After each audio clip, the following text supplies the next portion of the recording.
our control.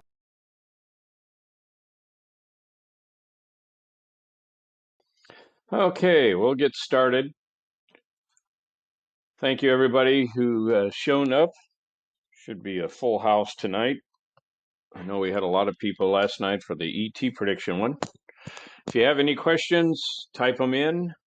We're going to cover a lot of stuff. Hopefully, keep you guys engaged for the whole time. My name is Don Higgins. I'm the owner of the company. I started it in 1991. Crazy how time has flown. I've won enough races to know that Crew Chief software is a very powerful tool. You still have to have some common sense when you use it. Know your car, know your track.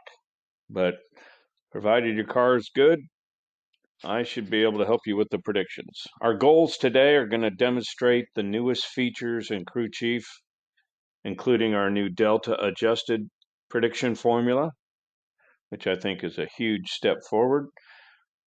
Determine what weather variables cause the most ET changes. Temperature, humidity, barometer, density altitude, adjusted altitude, horsepower correction, and our new Delta adjusted. I'm going to show you how to experiment with prediction factors and formulas for the best results. Hopefully explain different factors for alcohol, gas, race gas, Q16, E85, etc. I'm going to show you how to personalize Crew Chief Pro's pictures, colors, fonts, and backup. We're going to show you how to back up your files. Please back up your files. We'll get started. I'm going to pull up some throttle stop runs. Last year, my car was kind of a mess. I found a problem and hopefully got it situated. So when Crew Chief software opens, I always pulls my last run. And that was the ET race.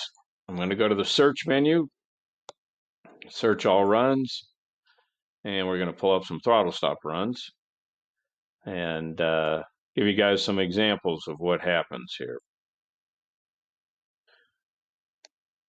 As I said, I had a tough time last year. I had some car problems, didn't realize that I was super lean, and unfortunately didn't figure it out until St. Louis. So I'm going to go over some of the things that when everything was working perfectly, we'll start there. Let's go over some of the things on the run entry form that a lot of people don't know about. First off, you can change all the pictures that are on your picture screen. You can change the picture in the middle of the screen here, because each database can have its own pictures. I just popped up. I want to show you. Each database you create here and that controls what pictures are in here. Those of you with multiple cars,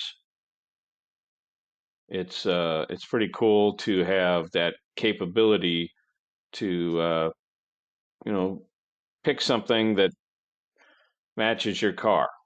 That's why I store all pictures in the Crew Chief 7 folder, not my pictures folder, because when I back up the entire folder, all the pictures come over with it.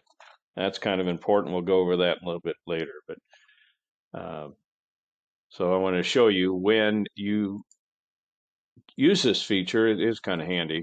Let me zip through all these runs until I get to a throttle stop run, and I'll show you how it pops back and forth between pictures. So we'll go over just a few of the new things on the screens. Let me erase these drawings. Let me pull up something real quick.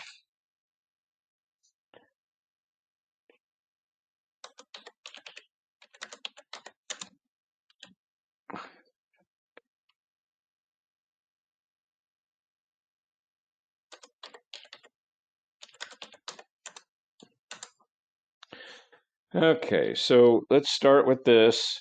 On the run entry form, there's a lot of things people don't realize they exist. I'm going to circle some stuff, go over this. A lot of you guys don't have this feature enabled in your crew chief program, but right here, I'm going to draw a handy dandy arrow because I'm so graphically good at this. Those are split intervals that you see on my screen, and how you get those is you double click the word 60 foot, not the field, but the word. I'm going to put an arrow next to it here. When you double click that where it says 60 foot, it's a hidden feature in Crew Chief. When I double click it, see how it turns those fields off? I double click it again. Those are my split intervals. 2.75 is the 60 to 330, 179.9 is 330 to 660, 660 to 1,000 foot, and the 1,000 foot to quarter mile. Down here is the mile per hour it picks up from the eighth mile to the quarter mile. Let me draw that. That is a circle I'm putting in there right now. That's how much MPH I pick up from the eighth to the quarter. Below that is how far I'm off from the index and my total package, which isn't all that great. But there's a reason for that. So you can turn those on or off very quickly. And it's really kind of handy because, I don't know, I know my split intervals, what they should be. So I'm always kind of looking. As I type the run in, those split intervals will show up, and I can kind of tell right away if it's a good run or not. Basically, I want to show that. No decimal places are required for ETs or mile per hours on the new version. I'm assuming everybody knows about the new version. So, for example, when you put in reaction time all the way through mile per hour, no decimal points. So on this particular run, I was 000 on the tree. So what I do is I just type 0. If I'm like 007, for example, I just type a 7 and press enter. Watch what happens. See, it changed. It put the 0 period 007 in for me. It does all the work. So if you're 23, you just type 23 and press enter. We'll do all the work. On this case, I was 000. 60 foot, you don't need decimal points. God damn it.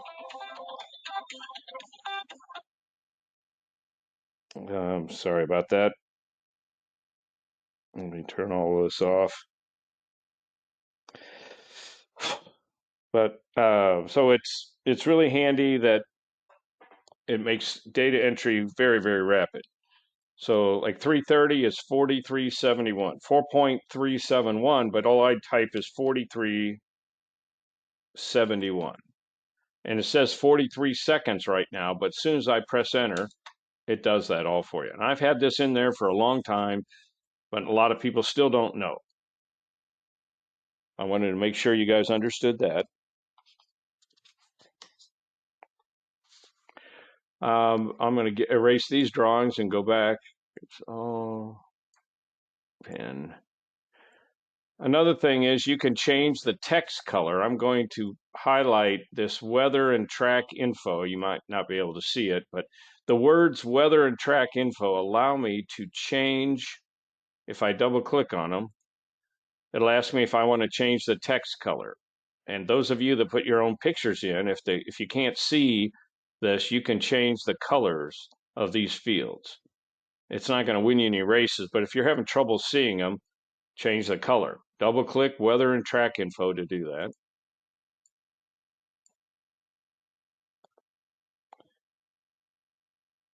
And a lot of other things that are on the program that many people don't know is I'm going to circle this in the upper right. This field here called ignition timing. If you have that, you may have something else in there, but watch what happens when I double click it. New fields appear. You can double click and go through them. As people ask for certain fields, like for this one's for somebody who has a manual transmission, they wanted different fields up there. So if you double click them, you'll see like nitrous setup, which we don't probably use, people with turbochargers or nitrous. etc. But those are hidden fields. As people ask for things, I just want to let you know where they are. Traction meter field. This is a 0 to 100, how I felt the track was. And do that because there are times when the tracks are not very good. I don't predict with anything in the 70s on that, just so you know. Down here is drive shaft RPM or shift time. Right below that, I mean, drive shaft RPM. If you have a race pack or something that tells you drive shaft RPM at the finish line, you put that in and we'll calculate tire growth over here. If you don't have it, double click on drive shaft RPM or whatever's in there, and it'll allow you to do that. Again, I'm just showing you some hidden stuff in here that actually is helpful. Just a second. Some of the new things that we've added are the ability to do instant searches. I'm going to circle database and track over here on the left-hand side. Put an arrow there because I'm so artistic. If I double click on database, it'll do a search on that database. Instantly pull up all of the runs under that database. I just wanted to show you how that works. I'm going to cancel. If I double click on track, all the runs from that track appear. A lot of people don't realize this exists. And when that happens, I want to show you the new search screen, some of the features that are on the brand new version of Crew Chief. And I'm going to bring your attention, I'm going to draw an arrow down to a button called Options. This is on the new version. It's on old versions too, but the new version has some additional things. If you click Options, I'm going to erase the drawings here. So there is a throttle stop restore here that brings over fields for throttle stop. For example, if you don't have all the fields kind of the way you want them, you can renumber where these fields are in the search screen.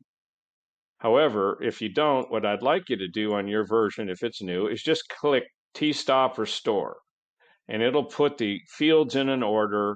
It'll have throttle stop information in there. Let me show you what I'm talking about. And it'll reorder things kind of the way we want them. You can still change them yourself if you want. But when you do that, you'll have a throttle stop field and a perfect number field, what it would have taken to run dead nuts on. So I just want to bring that to your attention. Also on any search screen you do, the average reaction time and ETs are on the bottom left to bottom middle. So my average reaction time in each lane. And I'd like you guys to look at this.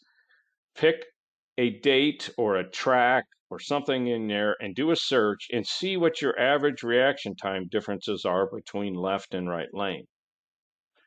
I don't like the left lane, but I'm always better in the left lane.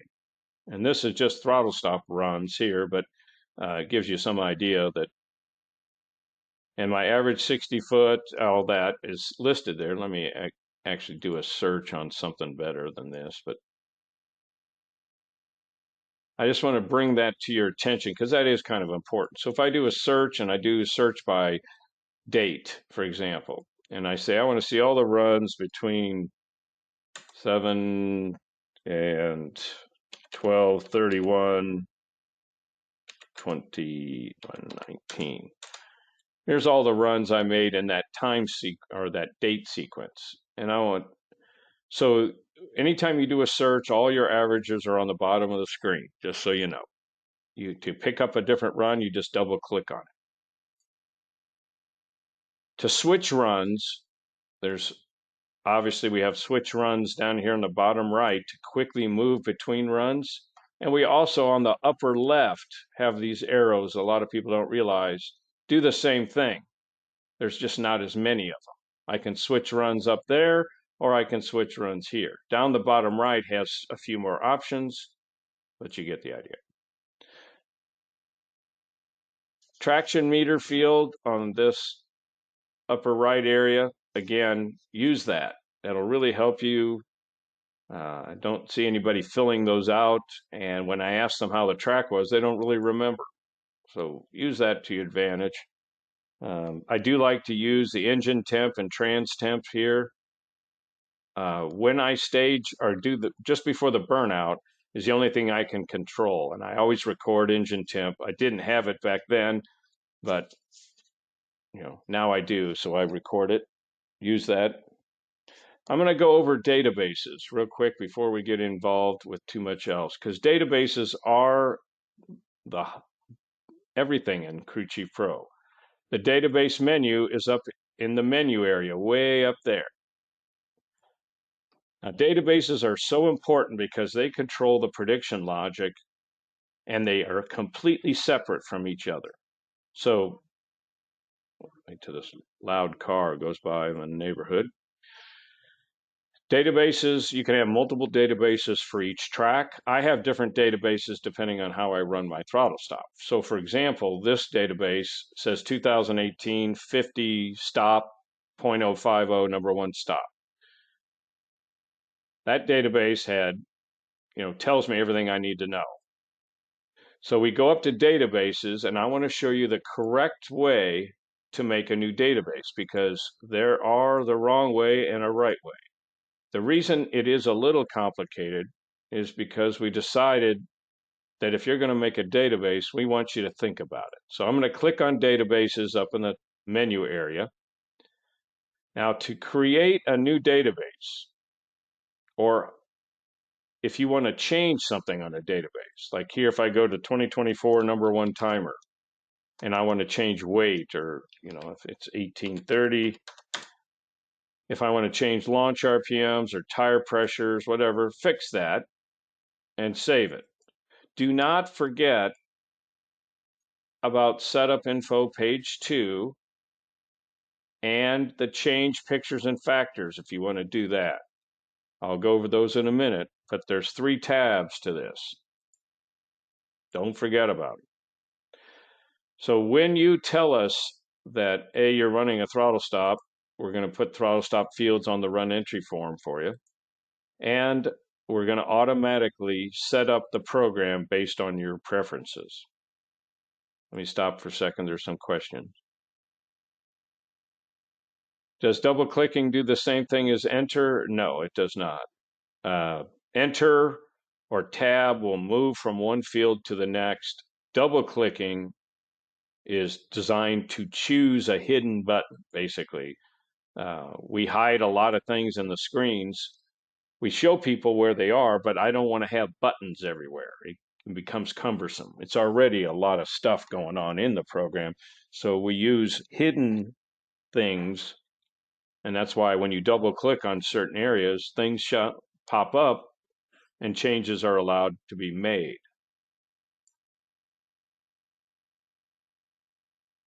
Yeah, Doug wants to know, when I make a new database, does it pull data from the old one? That's exactly right. And it does when you do it the right way.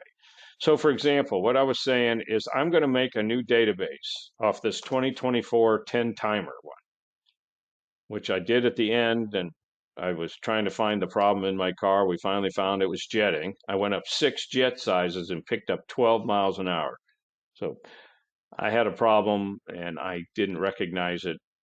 I got some bad information from other racers who watched my car, and I just misread it. So I made changes, and I'm now going to make a new database for that. So to copy one database to another is very important, because I want to bring all the prediction factors over, all the prediction logic, the formulas, everything comes over when you do it this way. Here are the steps to make a new database the correct way. Number 1, I'm going to circle number 1 over here, is you double click on the database you want to copy from. So I've already done that. When you double click or click once and press enter, that's why this is double click to select database is blinking. It will move everything into the name assigned to database, which is up here. Okay, so once you see that highlighted in red, that is number 2. Okay, make sure the database is correct.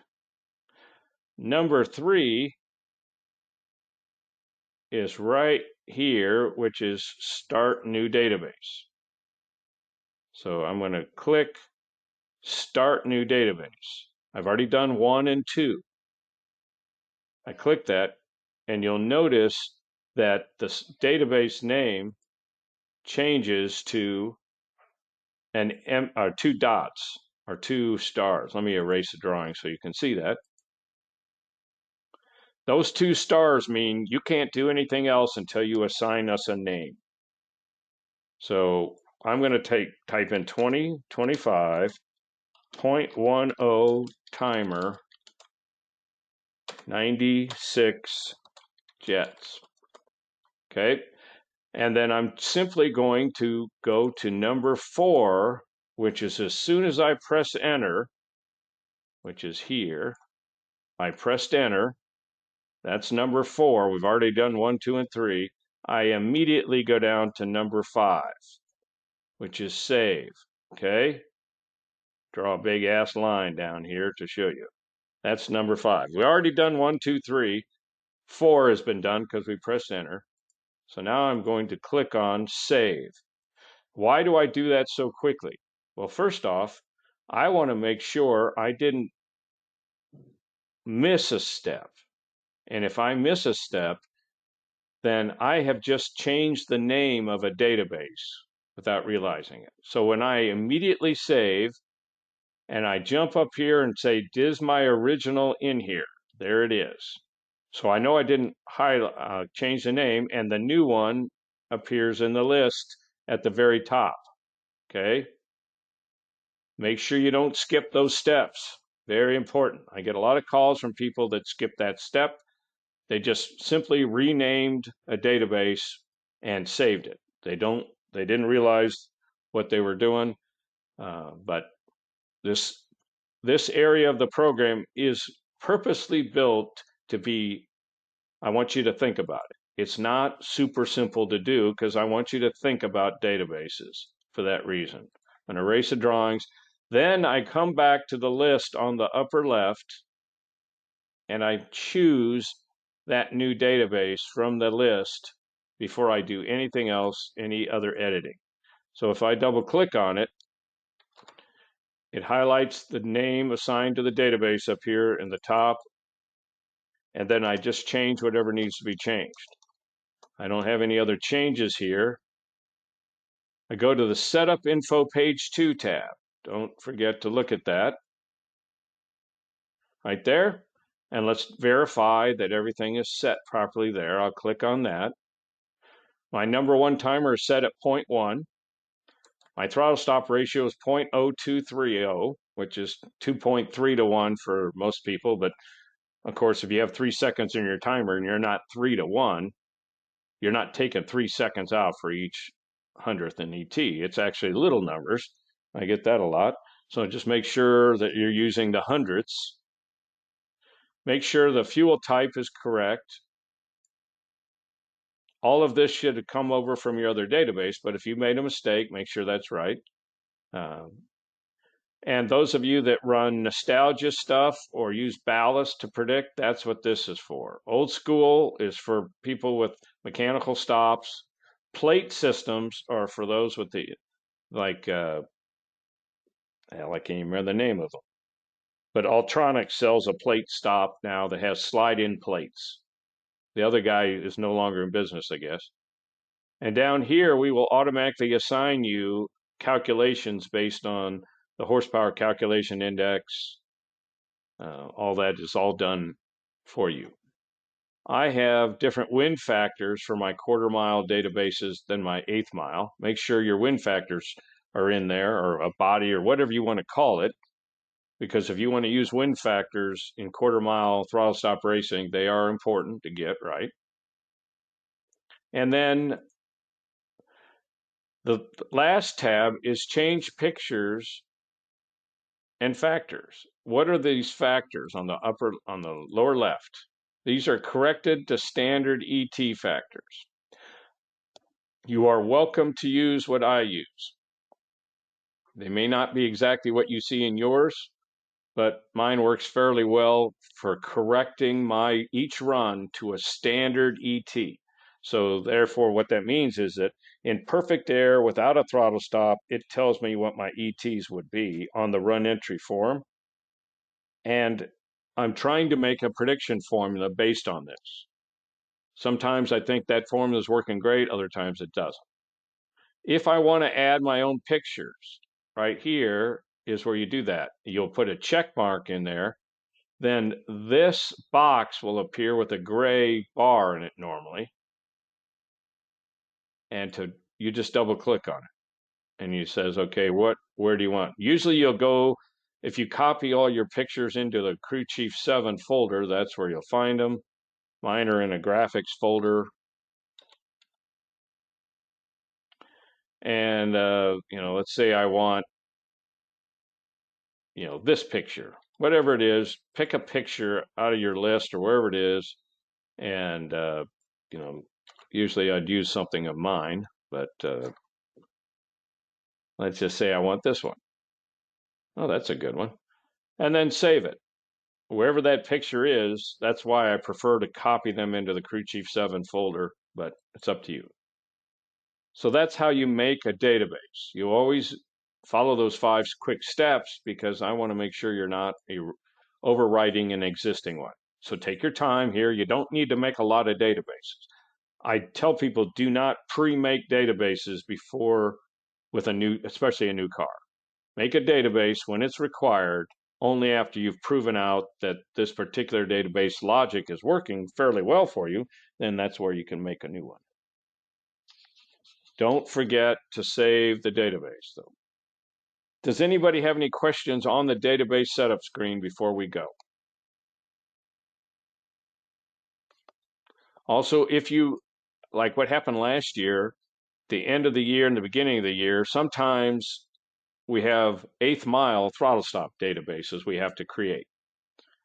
So if that's the case, do not just change an existing database. Make a new one off of that database, and call it something 8th mile if you run an 8th mile, and don't forget to check the 8th mile checkbox here. Let's see how many questions we have. Doug wants to know, when and why do I make a new database? You'd make a new database whenever I change something. Like here, I went from 0.05 and 80 or 90 jets to a 0.1 timer and 96 jets. And it started in 2025, or it's going to be starting in 2025. So for that reason, I made a new database. I wanted to make sure that I understood what changes I made because I won't remember them a month from now.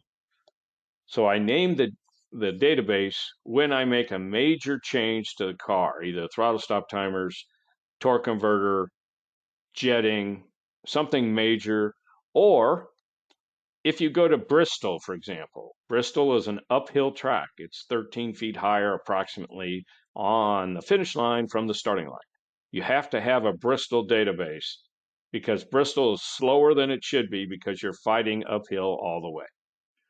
Other tracks might be slightly downhill. NHRA allows 1%, and I have an Earlville, Iowa database for that. I have a Bowling Green database because Bowling Green is fast track, but you're in a bowl. And I have 8th mile throttle stop databases also. Let me see what questions we have. Can you delete a database? Yes, you can. And to delete a database, have a good reason for it because it doesn't hurt the program to keep those runs. But if you delete a database, you will delete all the runs in that database. So how do you do it? Let's say I'm going to get rid of mechanical stop here. I'm going to draw a line to it in the list. I don't use a mechanical stop. I think I did this as an example, but let me show you how you delete one properly. You all click on it, double click on it, and I always press enter. Make sure you think about it before you delete it, and then you'll go down to the delete button, which is down here. Again, don't do this if you only have one database. Only delete databases after you make sure you don't need them anymore. So I highlight delete or highlight the database, and now I will click delete. It's going to say, are you sure? I say yes. Now it's gone. And we always verify that it's gone before we move on. Hopefully that answers your question. Can we delete runs without a database? Mike wants to know. Yes, you can. I will show you that on the run entry form. Anybody have any other database related questions before we move on? All right, well, if you do, I can come back to it also, but I'd like to get moving a little bit here. Erase drawings, exit databases on the bottom right. How do we delete a run?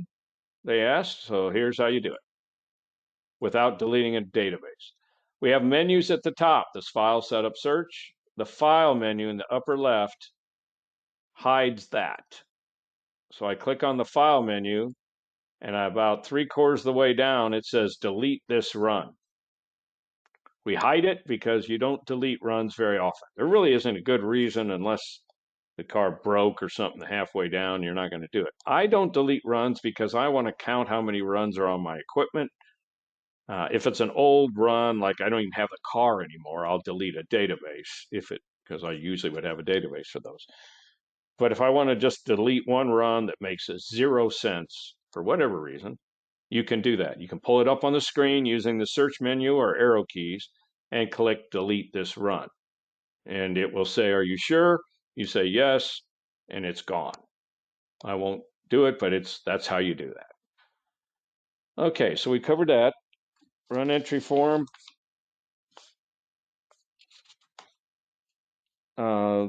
Those of you that might not have seen this also, on the run entry form, this right here is how bright or dark it is.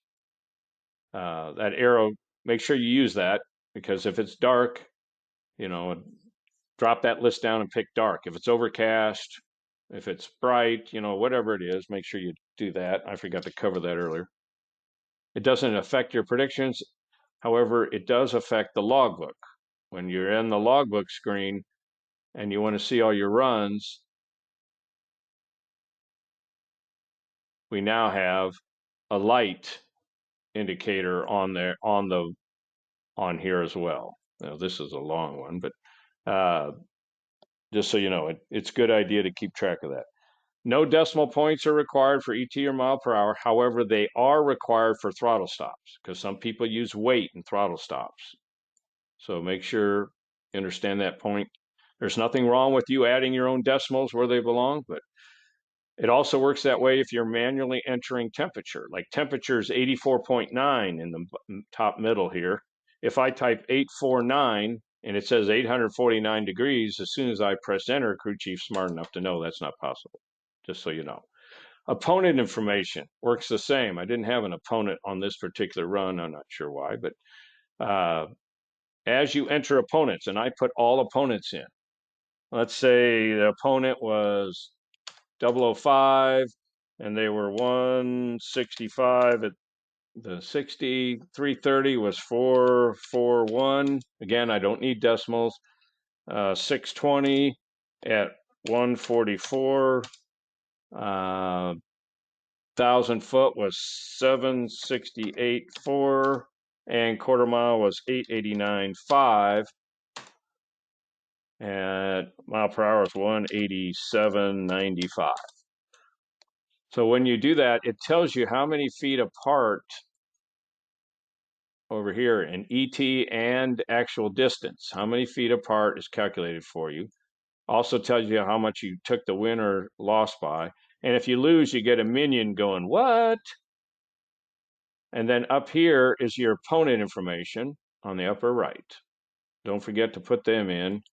Let's say his opponent number was 41, and his name was Christopher Dodd, for example, who beats me every time, but that's okay. How quickly, any comments on them, how they stage? If somebody takes a long time to stage, I'll type that in, and don't forget to save them. It's important to keep your opponents because you'll run them again. And if I run this same person again, I can search by their name or number, and it will automatically tell me how many feet apart they're going to be before I ever run them. And that's another feature we will cover in a little bit. But Finish Line Manager will do that if you have the opponent entered. It's very important you enter all opponents. But if, let's say, he was -5, so I just go -5, then I get the minion, that is much happier down here. So if you win, you get a minion laughing. If you lose, you get a minion going, what?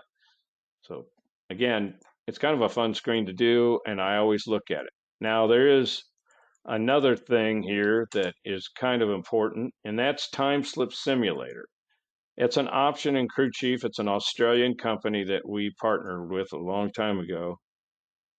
But Time Slip Simulator is a yearly subscription you can buy from us that allows you to see the race in a graphical format, like a video game. So I'll click on it, and I'll give you guys an example of this. It's kind of cool. So let me erase the drawings.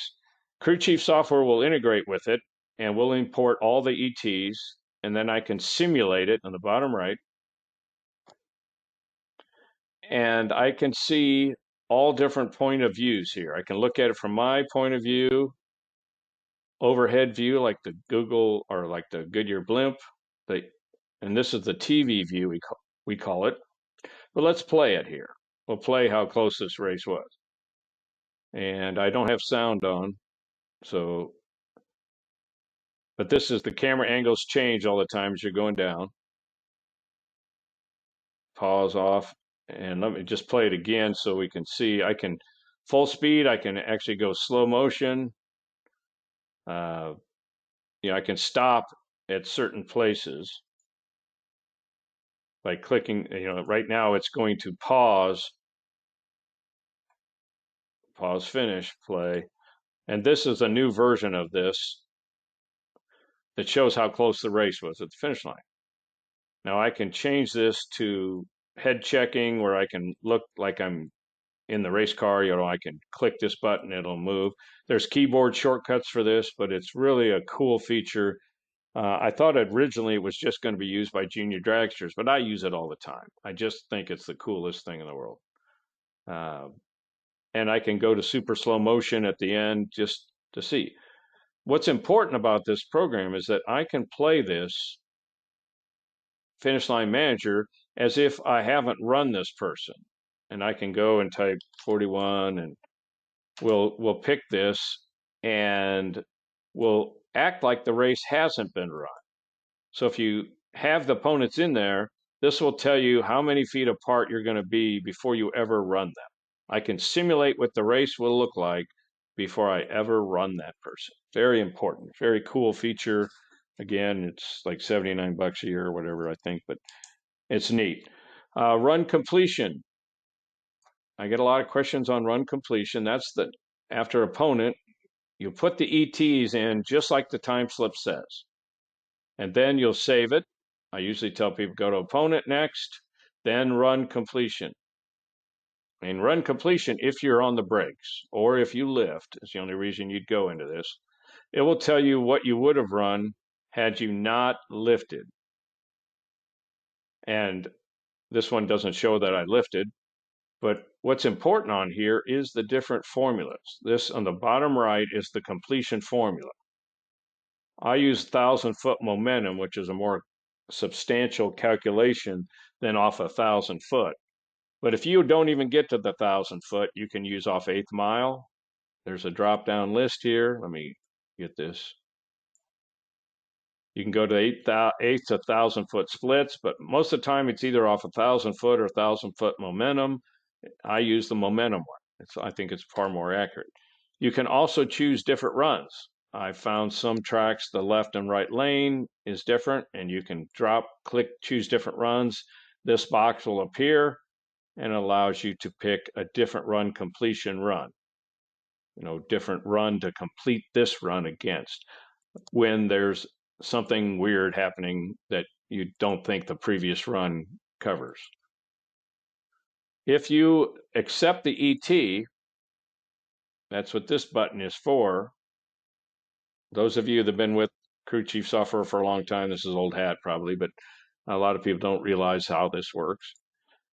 If you actually were on the brakes and click that, it will go back into the program and fix your ET in mile per hour so you can predict with it. And anytime you do that, it puts red on the logbook screen. If I do that, it'll put above here, the see it buttons will turn red whenever I'm on the brakes. Like some of these are white, those are all out, but some of these are red, that's where I lifted. So it's a visual representation. But we're going to cover the logbook here in more detail in a minute. Erase all drawings. Okay. So we covered the run completion. Just common sense will tell you how to use that, but it's up to you. All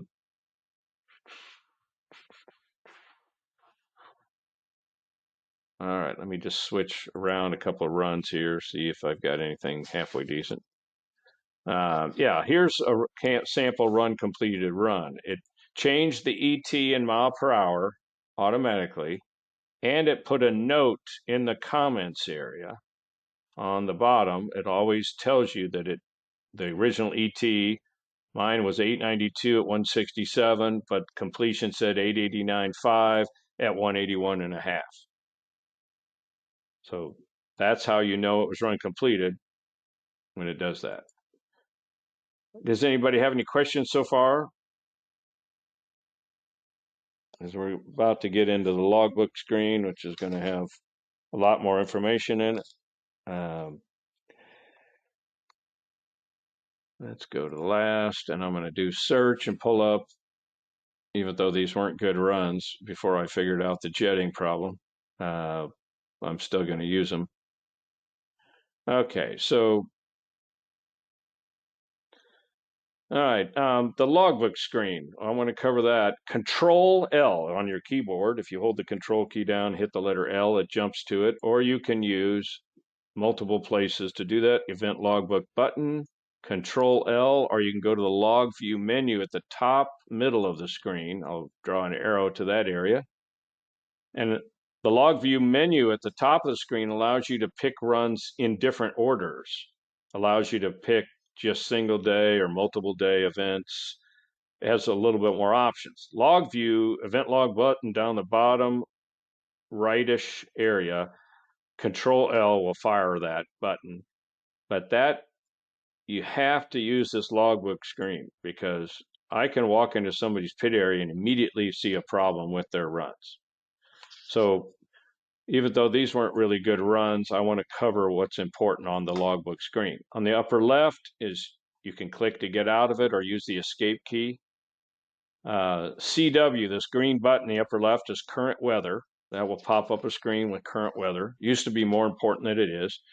A stats button is in orange on the upper left. That gives you the averages for both lanes.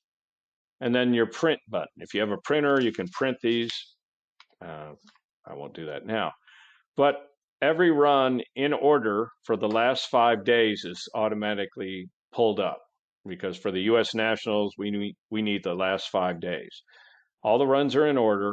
In between the runs are the differences. See these little numbers in between each column. Those are the differences between one run to the next. And while I had a lot of problems with this. This will give you some idea when I can tell we have some serious problems with the car. I can look at this and say, okay, I was 11 better on reaction time. I went from a 13 to a 002, but my 60 was slow by 35. I was 8 thou slower at the 330, 2 thou quicker at the 8th mile, 1,000 foot was 8 thou quicker, and I was 15 thou quicker on that run to that run. But the 60 made no sense. Went right back to a normal 60 foot. And this is when I was having so many problems. I would go 161, then 170. You'll see here I went all the way to a 170. and the car just wasn't happy, and I mean it wasn't happy at all. So just a second, let me see what the hell's bothering me here. So use this logbook screen, because if you call me in, I'm going to look at these numbers very rapidly, be able to figure out if there's something wrong with the car. And just looking at the screen, you can tell something was very wrong with my car. I mean, it was definitely screwed up. And this was the last race of the year, throttle stopping, and I finally had enough. I went all suffered through the first event, and then the second event, I finally put the jetting in, and that started way here on the right. Doesn't mean the car was any better, but just as an example of how much it picked up, it went from a 169 60 foot to a 160 flat. That was a jet, 6 jet sizes. So obviously there was a problem. But it really, I struggled with this car, and I just pisses me off that I wasn't paying attention to it. I get busy at the track though with customers, and I honestly got to take better care of my own stuff. But business comes first. So at least I found the answer, and I'm excited for next year. Let's put it that way. So that's how this worked out. But use this screen, and upper left is the stats button. That I want to show you guys that because a lot of people don't even know it exists. Upper left says stats, and that gives me the average for both left and right lanes. So when you do that, you have, here's the left, I had 6 runs, right, I had 8. I was 28 average light in the left lane and 28 in the right, all very consistent. I had a lot of crappy runs though. I was 889 average in the left and 891 in the right. And then on the bottom right of this orange screen is normal and trimmed. Normal and trimmed means I want to trim out one of the bad runs from each lane and give a more normal average. And when I do that, it makes a big difference in the ETs. And it takes the shitty run out or a really weird fast run out, and then I get a more normal average. And it shows there.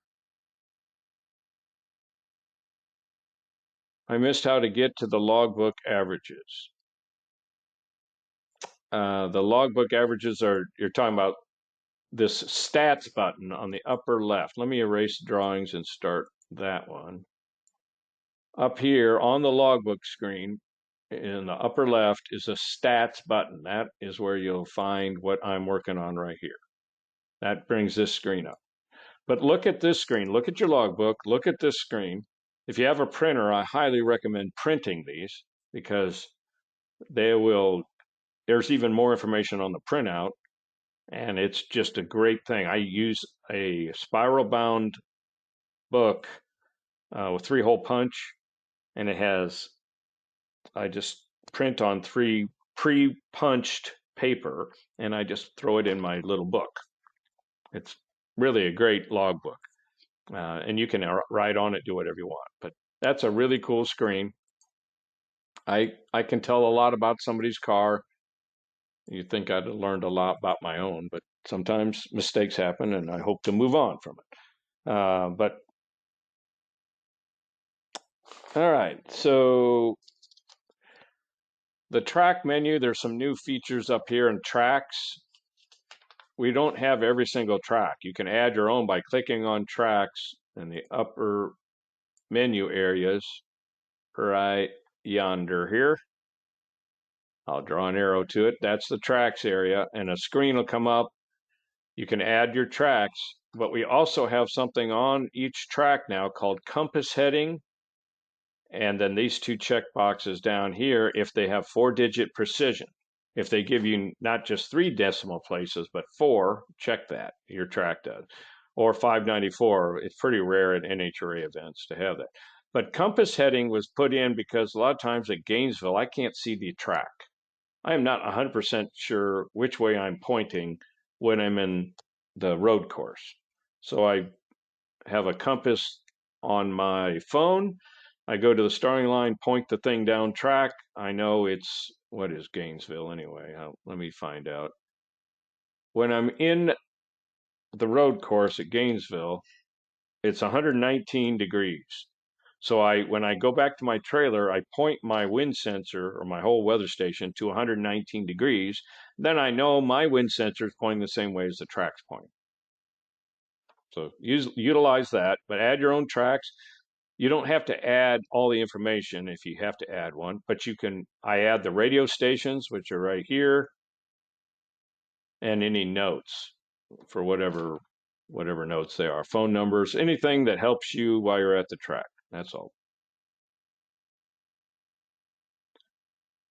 Okay. The search screen we've gone over. Reports. That's a reports menu up here. You can do a lot of cool printouts in Crew Chief. If you want to use it, I would highly suggest doing it because it does give you a lot of stuff. All right, well, anybody have any questions up to this point before we get going? All right, so on the Predict Throttle Stop tab, which those of you that are new, that's right here. People spend a lot of time on run entry form, the logbook screen, and predict screens. Whether you're ET racing or throttle stop, doesn't really matter. But this database is set up as a throttle stop. So we click on predict throttle stop. And I want to show you the new cool feature in Crew Chief. This is really important that you pay attention to this because in Crew Chief, we've added the ability to perfect manually your predictions for your own uses. We have added a really cool feature here. And I'm going to circle in the upper left the word base run, draw an arrow to it. When you take the mouse on your own and hover over it, it changes to snapshot. And what's snapshot? Well, if I want to perfect a prediction or try to figure out what happened, maybe choose a different formula, I click snapshot. See, when I don't have my mouse over it, it's just base run. It doesn't become something cool until you hover over it and click it. What happens when you click it? Let me show you.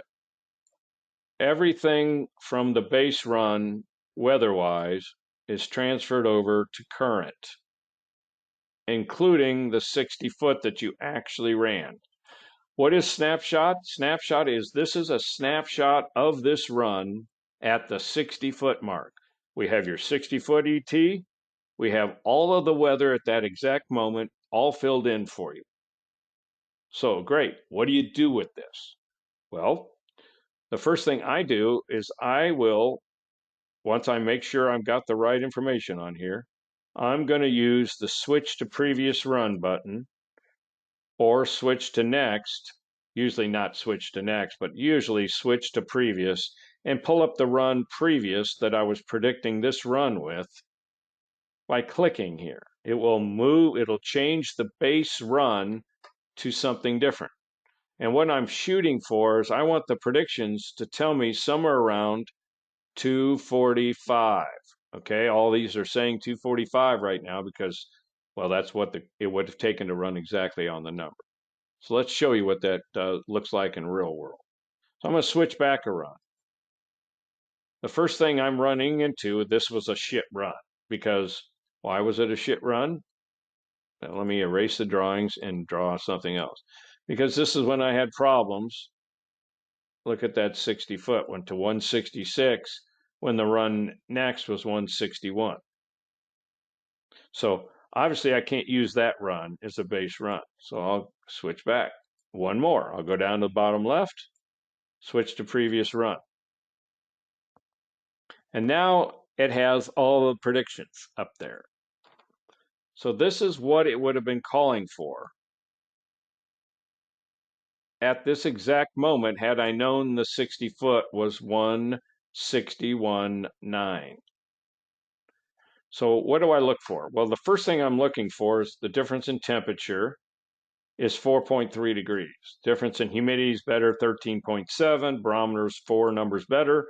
DA was only 173 feet worse.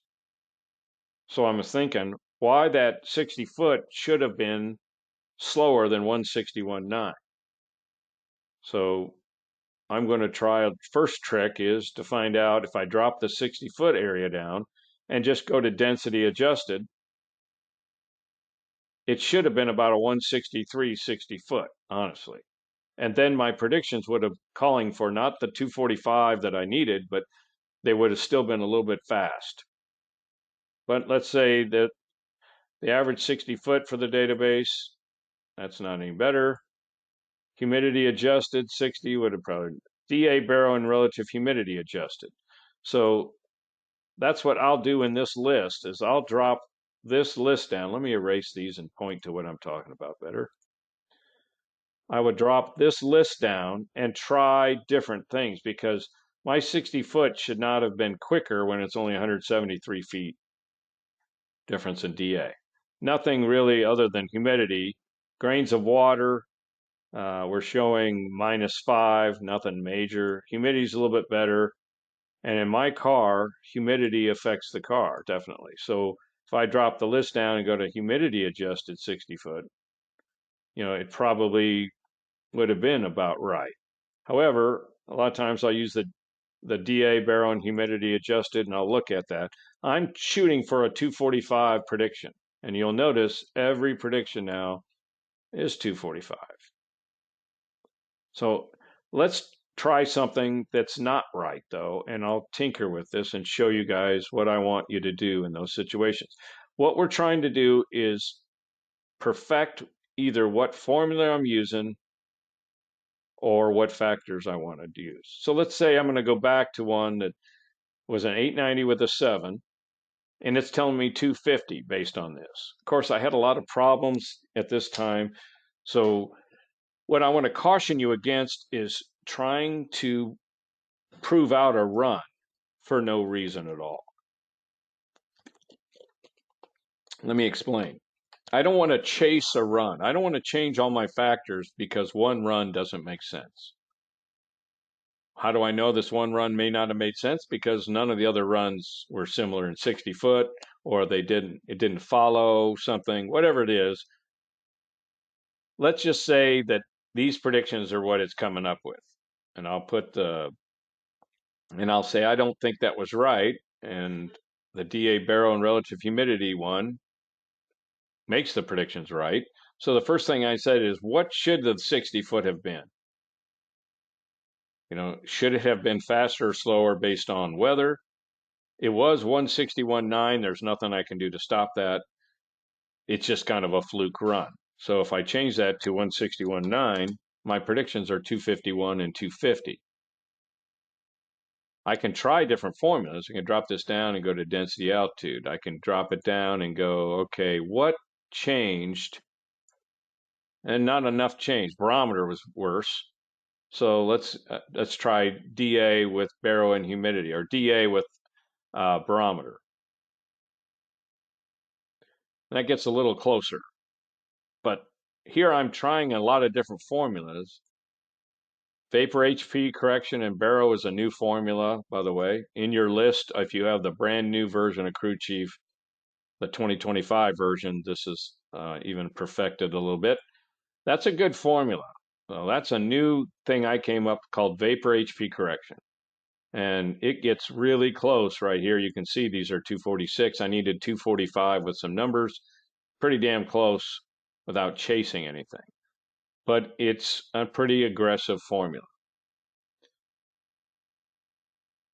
So I can try different formulas and see if it gets closer. If nothing gets closer at all, I've got to pretty much assume that my gold standard is DA half barrel, half humidity.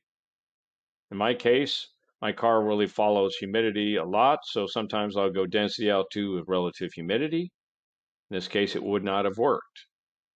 DA barrel and relative humidity is a lot closer. Now, this is really important because this choose formula does not affect crew chief number one. It only affects this formula and partially the vapor pressure formula.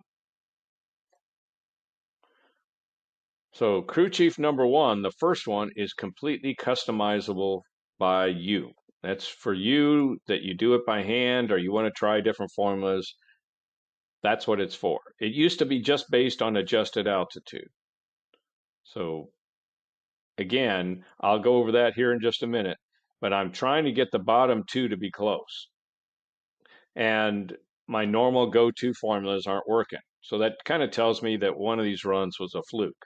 I'm pretty close here, not great, but close. But this vapor HP correction is my go-to also. I'll try that, and then I'll jump between those. If I can't get an answer I really think is good, either before I run or after I run, then I usually have to look at the car or how I staged. I'm going to stop for a second, see.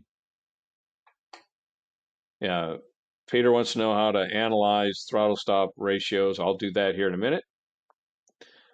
So we covered snapshot. Snapshot, I want you to get used to trying your own. I don't want you to make a lot of changes to your program, but when you're done with snapshot, don't forget to turn the weather on, because in the bottom middle of the screen, you'll see the weather's off, because when I clicked what says base run right now, if I hover over it, it changed to snapshot. If I click that, it turns the weather off so I don't get a weather reading every 10 seconds that overrides my actual weather I wanted to analyze with. Very important that you learn snapshot if you want to perfect your predictions, if you want to experiment with things. Most of the time, I only spend about 30 seconds on this. I try different formulas, try different 60 foots, try the wind on or off. Again, that's another thing that I didn't cover yet, but I'll click the wind on sometimes if nothing else answers the question. But be careful with wind.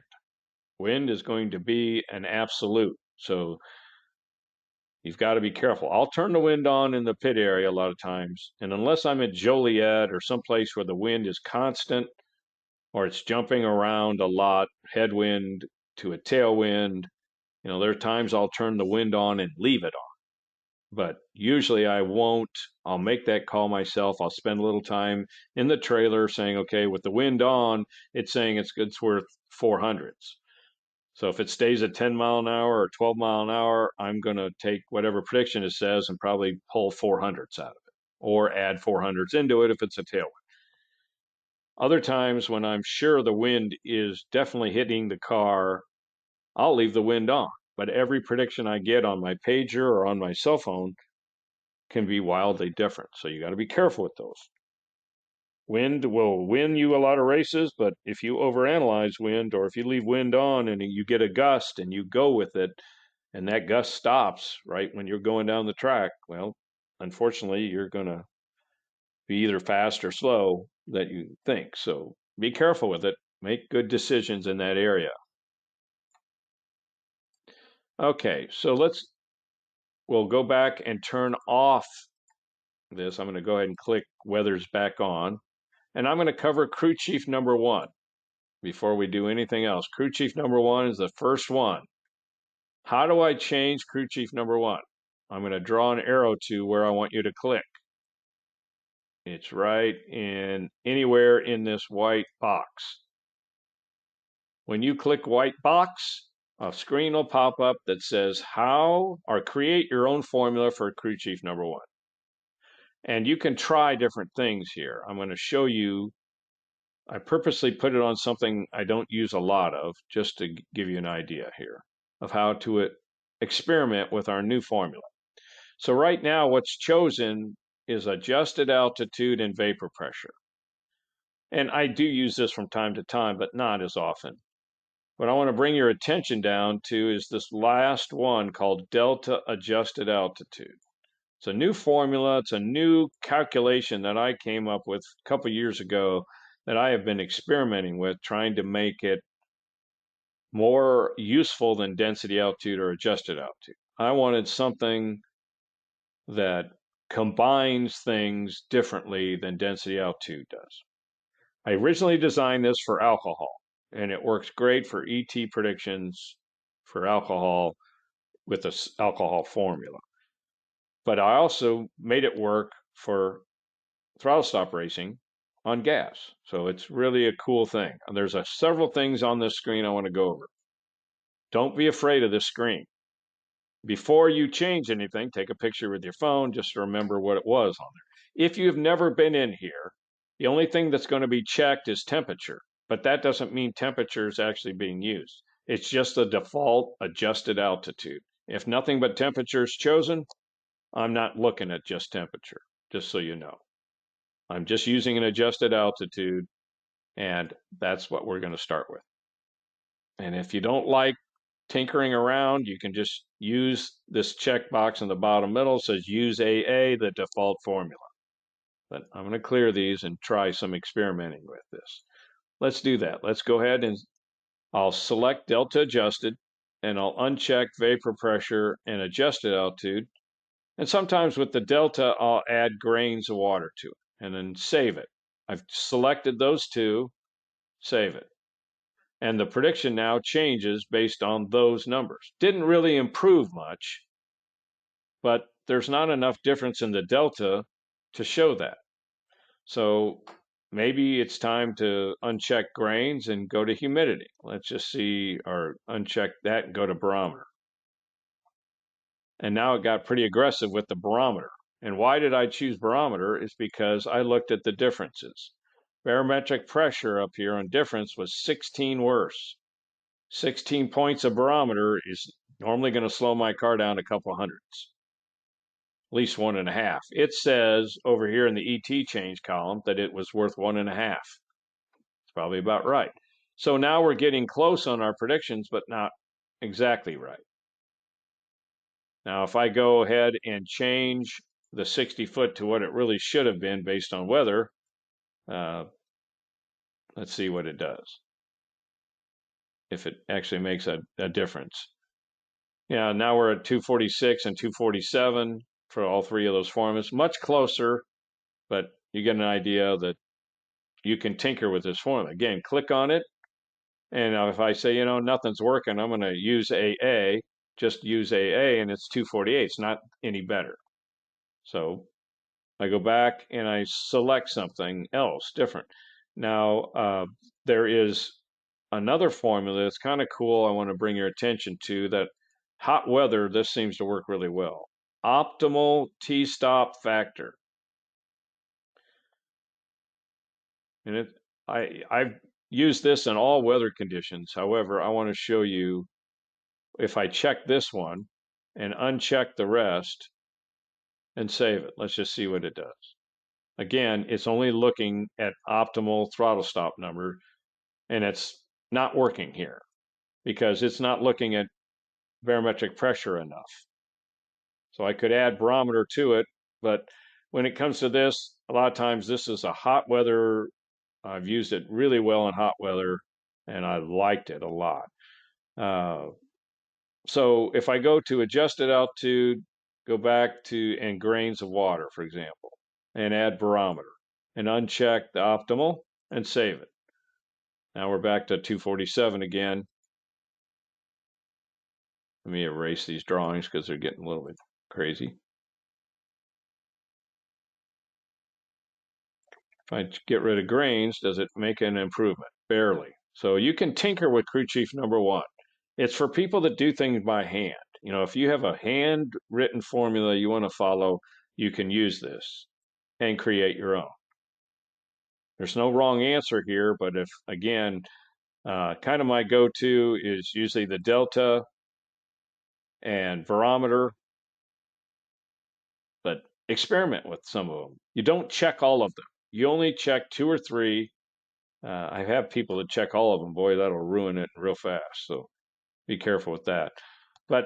And then experiment. See if there's an improvement one way or another, because I don't want all 3 of these answers to always line up. And the reason for that is that it's like having 3 managers. If they all say the same exact ideas every time, 2 of them aren't necessary. So, and there is another hidden formula as I try formulas. This, where it says vapor pressure formula, if you double click that word vapor pressure, it'll turn into an adjusted altitude answer. And I did this for, who did I do this for? I don't know. Somebody had their own formula in Crew Chief 1, but wanted a simple adjusted altitude formula for the middle one. So there are other options. As formulas are added, they're tested. A lot of them are hidden until I can say, yeah, they're really working or not. Okay, next thing I want to go over is when I do a prediction, I always like to compare historical information against it. So I'm going to circle this current tab and I'll put an arrow to it. And I'm going to circle search weather in the bottom middle and draw an arrow down to it as well. So a lot of people don't realize on the predict screen, anything in the current column you can right click on to do an instant search for similar weather factors.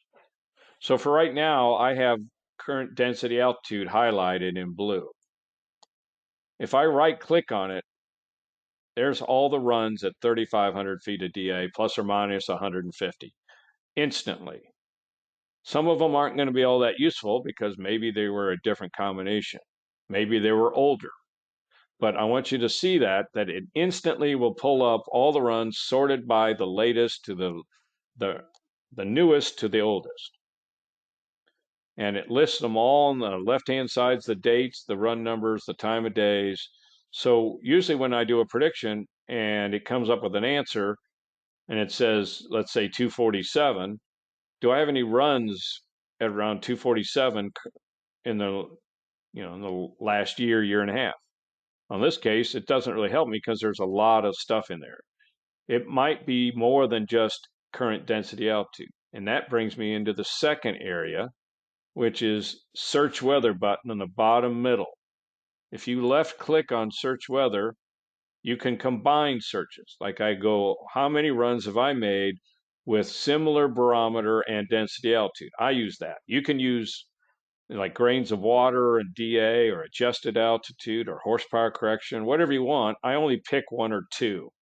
Or I only pick two, actually, out of this list, sometimes three when the humidity is really bad. But I want to show you on this search list what it's trying to tell you. So I've picked barometer and density altitude. It will remember that for my next searches. And it found one similar run. It tells me, and here's the dates. It automatically defaults to like a year and a half, something like that. But you can change the beginning and ending dates. And then if I want to display that run, I just hit display runs. So I'm going to do that, and then I'll show you and then answer these questions. I click display runs, and here is the only run that's similar in both density altitude and barometric pressure. I went 889 with a 0. I needed, let me draw a line here and show you what I look at. So here's the run, the date, all that, and here's my ET on the search screen. Here's what I had in the throttle stop and what would have been perfect. So it says 245 would have been perfect. So my prediction should be around 245 with that similar weather. Hopefully that makes sense to it. So I cancel out of here and I'm predicting 245. So I feel very comfortable with that. Hope that makes sense. It's a very fast feature to make it. Neil wants to know if there'll be a recorded copy. Yes, there is. Usually it'll be available the following day.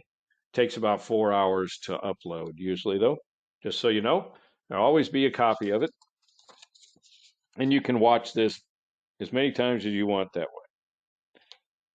So, other thing I want to cover, that's how I verify my prediction. I get a prediction, say, okay, I think that looks right, and I use the search weather button to check historical data and make sure that historically in the last year and a half that, or even less, that's close to what I needed to have in it on a run previously. I'm going to take a drink here in a second.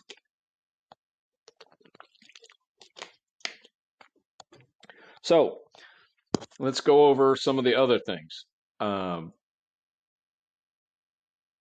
If you ever see stars in your predictions instead of numbers, I mean, I'm talking like, stars would be like a whole bunch of weird star characters. That's usually the sign that you haven't selected a formula on the bottom of the screen. If you ever get stars, choose a formula. Usually that's the sign people are using average predictions, which you can do, which I'm just about to cover. Uh, but if you ever get stars in your predictions, drop the list down and pick a single answer first, and then you can average. So let me cover what I just said was average several formulas. In this drop-down list, at the very bottom, is average several formulas. Sometimes I'll have formulas that are a little too fast, some of them are a little too slow. So I'll pick like DA, half barrel, half humidity, and I'll pick the vapor HP correction, and then I might pick density altitude with barometer. I'm going to average those three, and I click done. So the bottom two are now averaged, those three. And I try it because there's three averages I usually will look at and say, no, that's not really all that helpful. And I'll go back to what I had. But if you get that where one formula is a little faster than it should be and the other one's a little slower, but they're close, average the two together and you might get the answer you're looking for very rapidly. Let me go through my list here of things. Calculate. Make sure you agree with a 60 foot. So on the newest version of Crew Chief, in the middle of the screen, anytime you see yellow, that means something is different that you're allowed to change. We'll allow you to do this, but we turn these fields yellow when they don't match. When the base 60 foot doesn't match what's in the current, we'll allow it, but we turn everything yellow.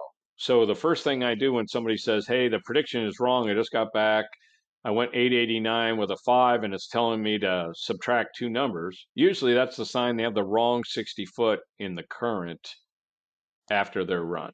So if you just make sure to look for yellow, and if you see yellow, you must agree with it. So if you just come back from a run, go put the run in, put your opponent in, hit predict throttle stop again, and the number looks weird, look at your estimated 60 foot and make sure it's what it should be. Let's see here.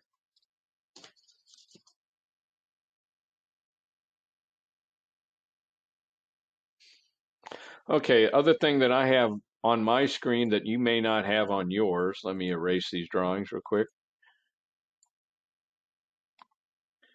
is in the bottom middle, there's base run date, run number, lane, and time of day. How you get that is the prediction factors tab has an option for that. I like this to tell me what base run I have on the screen. So I go to prediction factors, and the bottom middle of that prediction factors, which believe me, we'll get to the rest of these, is a little bitty checkbox that's kind of hidden from everybody if you're not looking for it. I'll draw an arrow to it. It says show base date and run number. If you check that, it will, let me uncheck it and give you an idea. I'll go back to predict. That's all gone. Now I'm going to go back to prediction factors, show base rate and run number, go back to predict. And you'll see in the bottom of the screen, the date of the base run, the run number, the lane, and the time of day is there. Why is that important? Well, in my case, I like to dial or do predictions based on the same time of day. So if that's a first run in the morning, I'll go back a couple of runs to the first run of the morning the previous day and hit predict and see if it's better, if the prediction makes more sense, if that helps. So if you want to display that, it doesn't hurt anything to do that. It's just a double checking tool to make sure you think you're on the right run. All right. Other things you may see is if these color choices that we have and difference, the difference columns and the ET change columns are color coordinated. You have red is going to be slower, green is going to be faster. If you see bright green in some of these, like barometer and density altitude, or you see dark red or bright red, excuse me, that means bright green means you're going to probably go faster than you think, and bright red means you're probably going to go slower than you think. They're designed to pop that up when we think there might be a jet change requirement. When the barometer's really in the tank and the DA is up 1,000 feet, we're going to change those colors to bright red to let you know that you might be slower than you expect because you're so far away from the DA that you were and the barometer that perhaps your jetting is going to be wrong now, and to make sure you drive appropriately. When I see bright red in those fields, usually that means I got to hold a couple just to make sure the track isn't all gooey and that the car's not jetted way too rich where it kind of falls on its face. So just look out for that if you see that. Um, so let's go over the factors tabs. I want to go over where all this is, and then we're going to go calculate ratios at the end. So I'm going to click on prediction factors. I want to go over, you're welcome to use the same prediction factors that I have or write them down. Again, I don't hide anything from anybody, but these work fairly well for most super comp cars, super gas cars, etc. Now keep in mind we have small weather change factor tab, which is in light blue or gray. And then we have a different tab for when the swing in weather is way larger. So I'm going to draw an arrow to that. So let's click between those. And so when you see it's bright red like this, you're in the large weather change area. And those factors can be different than the small changes. For example, what do I mean by that? Well, you get up in the morning and you run at 9 o'clock in the morning, and the next run's at 10:30. It's probably going to be a small density altitude difference. So we're going to use these factors here. But if you run like Indy, you get a run at 9 in the morning, and you might get another run at 4:30 in the afternoon, and it's 100 degrees out. If it goes over a 900 foot or 800 foot, which is I'm circling down here, the DA difference to when to switch, it'll automatically switch to large weather factors. And they can be different. Until you know for sure that's what it is, they need to be different, leave them the same or similar to what you have. So for example, the small weather changes, it takes 3 degrees to change my car 100th, 11% humidity, 11 numbers of barometer. Dew point, I don't really use horsepower correction factor 003. DA is 190, 115 feet of adjusted. Vapor pressure 0.009. But on large changes, it takes 2.5 degrees, 13% humidity, 10 numbers in barometer, and 250 feet of DA. Yours can be higher or lower than mine. But when I come back from a run that's 900 foot difference swing or 1,000 foot swing, then it's the only way for me to know what these factors really need to be. And crew chief can calculate it for you, but a lot of times I just manually override them. I can tell there's a slight difference that needs to be changed. No big deal.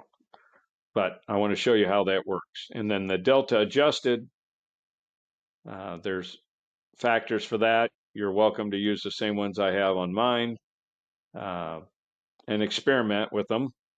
That's a new formula. Again, it's going to go through a lot of changes probably, but 2025 is the year I've got it perfected for ET racing really well.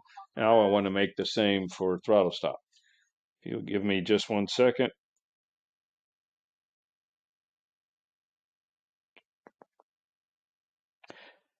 Let me just go over my notes.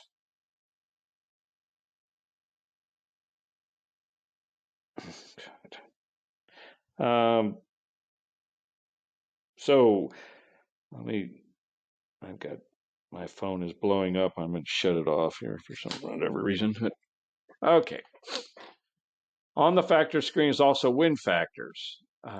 I've changed a lot of these. Again, I have my own quarter mile and eighth mile ones I've selected. You're welcome to use these same numbers, especially this side wind ratio.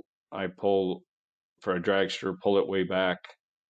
Uh, those work fairly well on a dragster. You're welcome to them. Nothing else on here is really all that important. So let's go over, if I'm making a manual adjustment to this, you'll immediately see the answer. Let me erase the drawings and get through here. So right now, the difference was 109 feet, not a huge difference. And I'm set at 190 feet of DA. If I make that 300, just so you know, the predictions will change if I use a DA, density altitude barrel. Let's just find that out. So now it went to 248. If I change the prediction factors back to what it was, it should, in theory, lower that. You see how quickly you can make changes manually to it. But going back to the vapor HP correction one, that's a formula I want people to try as well. It does this. So I got asked, how do we calculate factors automatically? Again, and that is this tab right here called Calculate Ratios and Factors. Again, I don't use this very often. Usually, the only time I do is when I create a new database and something just isn't right. And I'll try a real world example here just to give you an idea. So what does this screen look like? Well, on the left-hand side are three numbers in red. You got 1, 2, and 3. Okay. The first one is the base run. God damn it. The base run is whatever run was on the screen when I went into this. All of the other runs are in number 2 because we can't have the base run in with the other runs because you can't compare that run with itself. And number 3 is our ratios and when it calculates, and I'll show you how it all links together. So usually what it is I'll look for a run that has a similar 60 foot. So I'm going to point an arrow down to the base 60 foot. And then usually I'll find a 60 foot that's within 5 thou in number 2. Well, in this case, I don't have any because I was having lots and lots of car problems. So I fixed the car problems, and I'm going to show you what may not be a good thing to happen. But here I'm going to double click on the first run where I fixed it. And when I did that, I want you to see on number 2, it says analyzed here. I'm going to draw a couple of arrows around that. When I double click on a row, it will say analyze. Let me erase it. And when it does that, if it senses the need to tell you something, it'll bring up a box in the middle of the screen. And this box will tell you everything you need to know. The timer was changed by 2 little numbers. The ET should have changed by 7 thousandths. This equates to a ratio of 0.0286, which is commonly referred to as a 2.857 to 1 ratio. Should we update this throttle stop ratio? Yes or no? Well, that number is not as bad as I thought it was going to be, but usually I would say no. The only time my throttle stop ratio is going to change is if I change something major. And I won't just go off of an old run to a new run. I'll go off of the same setup both times. So it says 285 to 1. I'm going to say no because, well, that's a lot higher than 230 to 1, first off. And I didn't change the throttle stop RPM. So I'm going to say no. Now I'm going to go back to predict and I'm going to pull up, let's see, these 2 runs. I'm going to switch to next. I'm going to go all the way to the end here.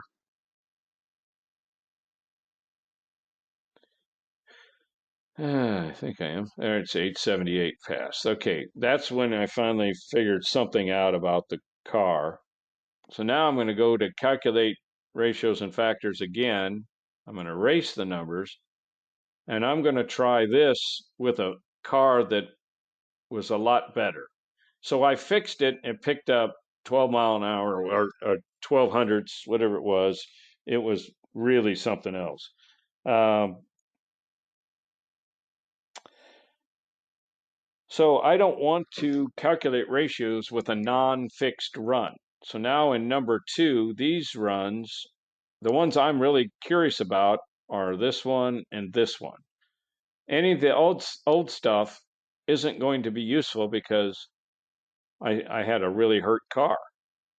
I was trying to burn it down. It just wouldn't let me. So now I'm going to double click on a different run. I'm going to pick the following run was an 889 with a 6. So I want 878, that first pass in St. Louis, fixed. It went way, way fast. I'm going to double click on it, and now it comes up and it says, let me draw an arrow to it. I changed 20 numbers on the throttle stop.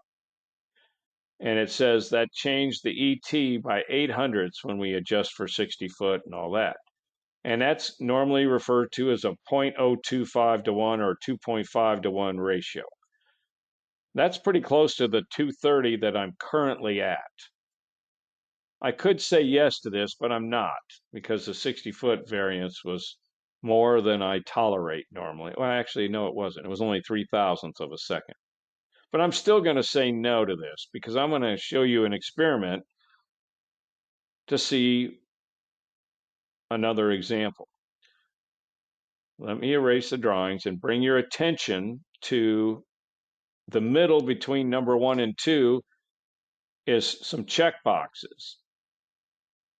I'll draw an arrow, adjust for 60 foot, adjust for wind. So I'm going to adjust for 60 foot first. I'm going to put an X in that and see what it comes up with. So it's actually higher. It calls from a 250 to a 259 ratio. Then I'm going to adjust for wind. And now the wind was a big difference. So let me bring your attention to wind. Wind is this column here. It was 0 mile an hour, but when I ran really fast, or the analyzed one had a 5 mile an hour tailwind. So when we take that out, it says it's a 2.06 to 1 ratio. Okay. When you guys do this yourself, if you get some weird ass number, I just disregard it, because mathematically, we're going to calculate what the ratio change is based on weather. And a lot of people don't look at the weather differences. They say, well, you changed 20 numbers and the ET changed by 800, so that's 2.5 to 1. You haven't even brought into the equation what the weather would do if you left it alone. We try to do that. So our ratio can be different than what you're thinking in your head, because if I make a run at 1,800 feet and another run at 1,300 feet like this, then that difference in DA has to equate to some performance change by itself. Let me explain. I'm going to say no to this, 206, but in number 3, it's trying to calculate certain things. And the DA difference between these two runs is 537 feet, adjusted at 265, and the correction factor 0.0117. So 537 feet is worth about 2.5 hundredths by itself. So between those two runs, there should have been a variance of 2.5 hundredths before I ever changed the throttle stop. We have to put that into the equation before we tell you what the ratio is, because that's what this area is for. I'm going to bring your attention to it. It says that 878 would turn into an 881.9 all by itself based on DA. So I look at that and I say, okay, that 882 to an 880, basically an 8900, just to make it, that's 800s in ET approximately. And I changed it 20 numbers. I ought to be around 2.5 to 1. My rate, my 60 foot and the wind, though, had a variance. So I'm probably between 230 to 1 and 206 to 1, some in that area. If I don't see a big difference, I don't change it. But if I do, I may change it. So I want to bring your attention, I'm going to erase these drawings and bring your attention to the bottom right. So if I decide that the ratio is correct, there's this button can change names. Right now it says update small factors. If there's a large swing in altitude, it might change to update large factors, where it will go into the large factors and change it independently of the small ones. And that's what I kind of wanted to do. When there's a big swing in DA, a lot of times it's not linear. People tell me, oh, I'm 212 feet. Well, that might be true for 400 or 500 feet of difference in DA, but if you get to 1,200 foot difference, that doesn't usually work out the same way.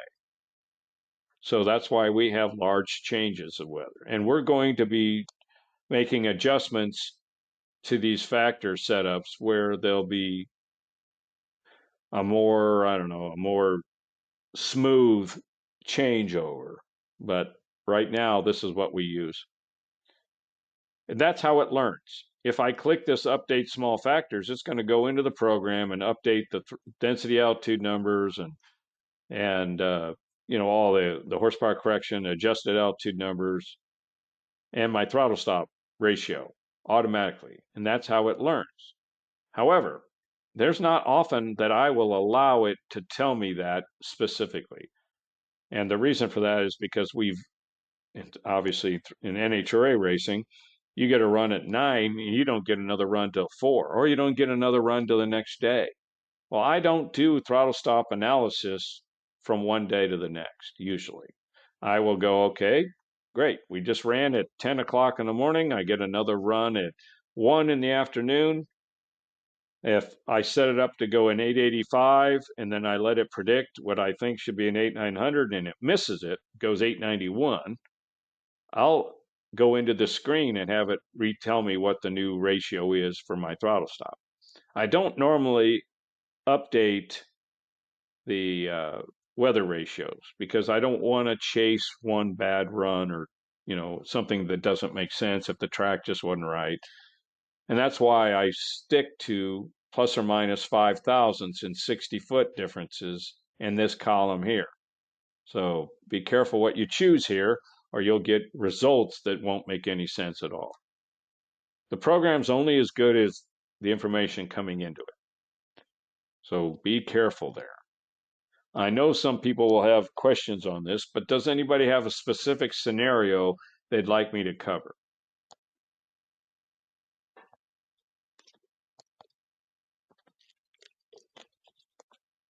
I know there's still about 200 of you here.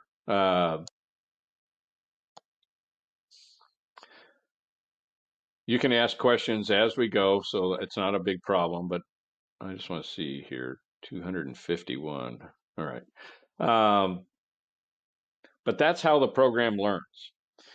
If it's right, I, in theory, should be able to pick any of the last couple of runs and come up with a prediction that's plus or minus 1/100th of a second or 2 numbers in my throttle stop.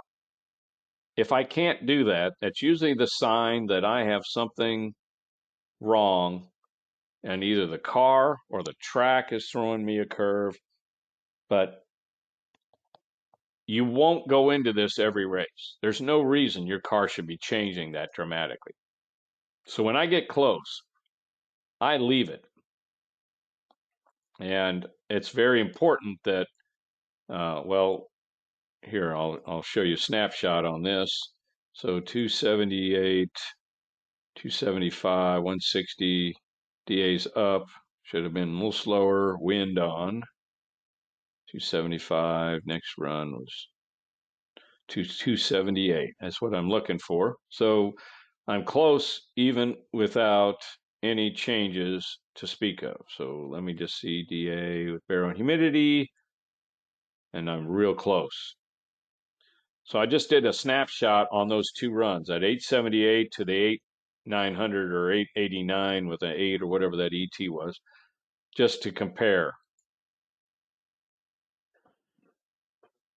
Okay, so Doug has a question here. He says, my car gets 200s for every 100 feet of density altitude.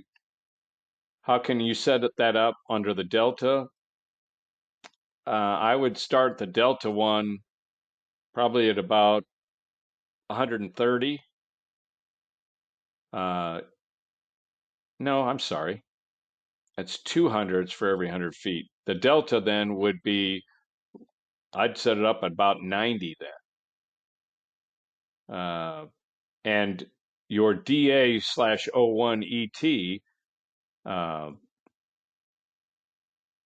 so every 100 feet, you'd be about 50 feet of density altitude on your DA/01 ET. If you're changing two numbers, if that's 200s or two in your throttle stop, if it's 200s in ET for every 100 feet of density altitude, that's 50 feet per. If it's two numbers on your throttle stop, okay, yeah, you see it, two numbers in your stop, then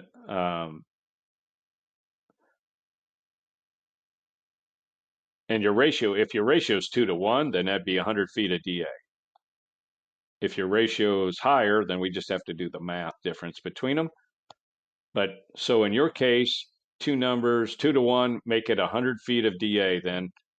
And on your delta, I'd put it at about 90. If you want to try delta with by itself, put it at 90 and experiment with that. On crew chief or on the regular prediction factors tabs, I would put 100 for your small adjustments and maybe 125 for the large. And then save it and experiment like I just was doing with this uh, snapshot and see if your answer is more in line with what you want. Now, I just did this real fast when I came out of calculate ratios. I went from this 278, I switched to next run to the 889 with a 6. I clicked snapshot on the upper left, switched back a run, and I'm looking for 278 in the timer.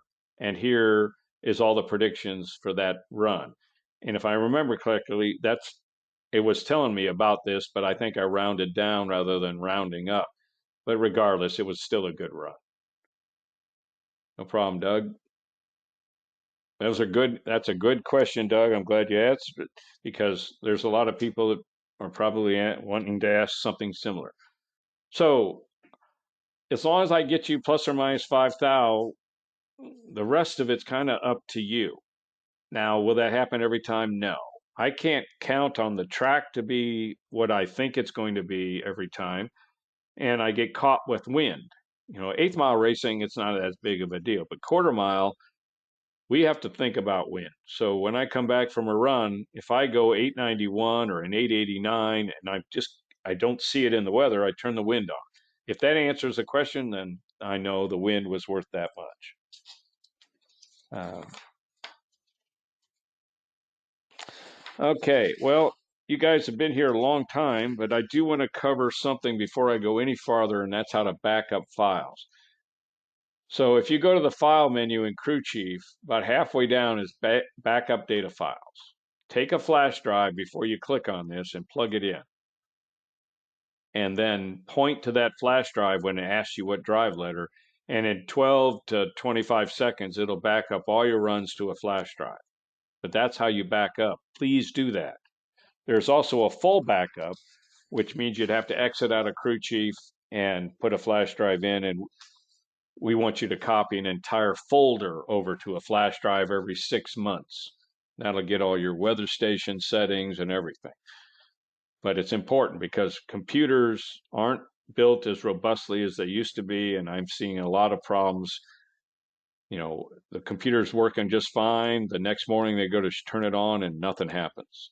And if you don't have a backup, I can't help you get your program up on a new computer rapidly. Hopefully that makes sense. Okay, we've covered a lot. You guys have been here a long time. I'm open for any questions that you guys may have on anything else. If it's prediction logic, go ahead and ask. If you have questions, you just want to call me sometime and have me go over everything, that's fine as well. But I want to make sure people have a basic understanding of how to get around Crew Chief and the important new features. And I hope that you guys are learning something every time we do one of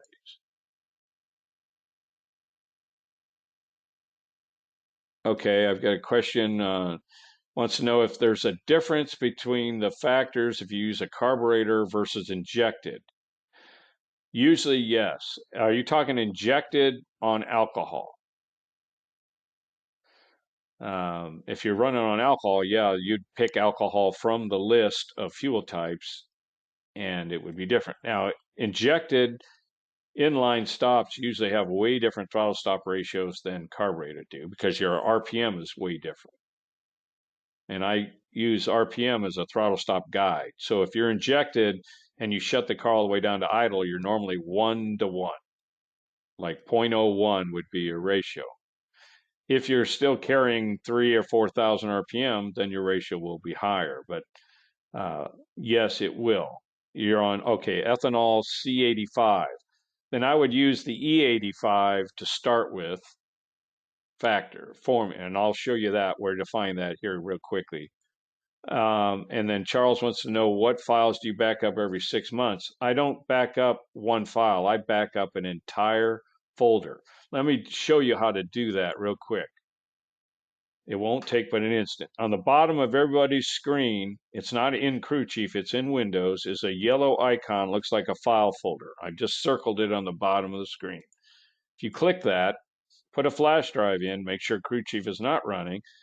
In the left-hand side, you look for this PC, which is down here, the Windows C drive. Then I find the Crew Chief 7 folder, and I usually will right-click on it and choose right here. I'll right-click and pin to quick access, just to make sure it's easier to find later. But in this case, if you have the Crew Chief 7 folder, you right-click on it, go down to Show More Options at the bottom of that menu, and Send to, and when you do, your flash drive letter will appear in that list. It's not, I don't have a flash drive plugged in, but it would be like a D, E, or F drive. If Crew Chief is not running, it won't work if you don't. And then every 6 months, back up that entire folder. It will take about 10 or 12 minutes to do that, but that's how you do a full backup. Now, let me show you where on injected alcohol. So let's say I have my prediction screen up. I have, let me circle this. I go to prediction factors again. I'll click on that. On the right-hand side, I have the type of fuel used. Drop that list down and pick E85. It will say, do you want to reset the factors? Say yes. And then in your ratio, if you're down to idle or somewhere, make that 0.01 instead of the 0.023 that I'm currently showing. That's a good starting point. It may be different on yours, but I guarantee you that will get you reasonable. But if you need help doing that, you just can't, it's just not right, then we'll use these other tools to help verify this. Okay, so you're saying that 0.0147 seems to work. That's perfect. 0.0147, that's perfect. Before you change these factors, I would take a picture with your phone just to make sure that you can always return back to whatever was working if it was working better before. But it's easy enough to fix any kind of message you do. If you guys get lost and you're on the prediction factor screen and nothing's working, bottom right is reset factors. If you just want to go back to where we want you to start with, you click that. and then save the factors on the bottom left. Always, I forgot to go over that, but people should know all the save buttons are always on the lower left. And then that'll give you a starting point where you can use snapshot, as I explained earlier, and really perfect crew chief for the formulas and try different things. You can't hurt anything, so experiment with it. It won't hurt anything. As you can see, I just did this in 3 or 4 seconds. I came up with an answer that I think is pretty good. It would have been very close to the right prediction, close enough where, just staging the car slightly different can cause you more ET change than my formulas being off. All right. Do we have any other questions? I don't want to keep you guys forever and ever and ever. I really appreciate you coming. I hope you learned something. There will be a poll afterwards. You're welcome, Peter. Appreciate it. You're welcome, John. You're welcome. Jeff, you're welcome. Pete. I got a lot of people here saying you're welcome. Thank you very much, everybody. Appreciate it. Again, you can email me questions. You can call. If you're at the race and you're experiencing problems, usually I'm available. If I'm going down the track, I'll have to call you back later, but hopefully you guys can learn something here and experiment and not be afraid of it. Thanks, Doug. Says you're the best. Jim, thank you for coming by. Yes, I remember going to your pit area, and since then it's been perfect. Yeah, I'm glad. When you see me at a race, I can cover this stuff at your pit area. Provided it's not the final round or something, I won't have time then. But, that's the time to catch me. People sometimes are hesitant to approach me at a race because they think I'm busy. This is all I've done for 30 some years. If I ever give you the impression that I'm too busy to talk to you, if there's not a final round going on, then just tell me, hey, I need your help. And believe me, if I've got some attitude adjustment or something goofy going on, I'll snap right out of it and try to help anybody I can. It's the only way this works and gets better. I actually prefer that because I can watch people in the pit area use crew chief and I'll be like, why did you just do that? And I'll listen to sometimes when they do something wrong and I'll say, okay, what made you do this? Because we can't have that. And I need to tell crew chief not to allow what you just did. So if I can watch somebody do something with the program, usually it's because they use another piece of software, not for predicting, but like some of these guys use, I can't remember what service center. Some of them, you guys are technicians and they work with a particular software that makes them hit a function key. And they're so used to doing that they do that. Or they miss the tab key and put some other weird character or something in some. If I can see this, I can fix it so that you don't run into the problem again. And that's how crew chief's grown over the years because I can find what people struggle with and I can make changes rapidly and say, okay, you know what? You got a good point. I'll turn this part of it off so you can't make that mistake again because you're not the only one that does that. Sometimes I'll get calls from people that say, hey, this just happened. I don't know what I did. I can't, I'll try to recreate it. But if I can find a problem, believe me, I'll fix it. And it'll be in the next update. So I really appreciate everybody coming. If you have any other questions, feel free to ask them now. I'll hang here for a little bit.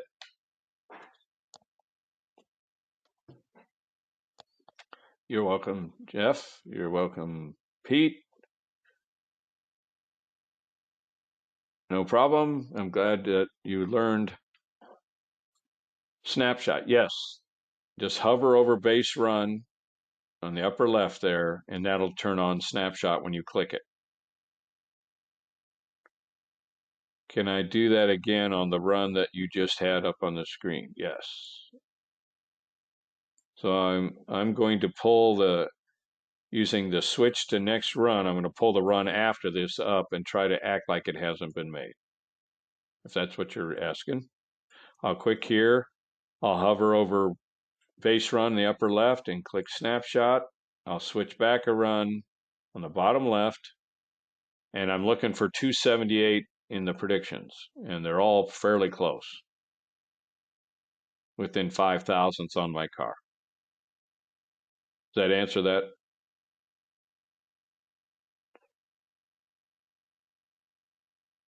Okay. Yeah. Yeah. When you do it a couple of times, it's a 5 second job. You're welcome.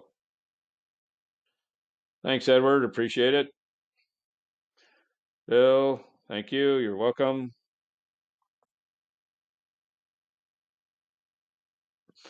You got 2 Wallies. Yes, you did. You did really well.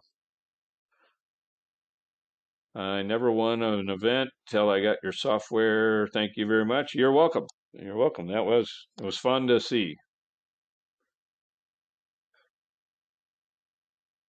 Well, if there's no other questions, I really appreciate it. I'll go ahead and leave the webinar. If you have anything else, please just let me know. Thanks again for attending. There was a whole bunch of you, so I really appreciate that.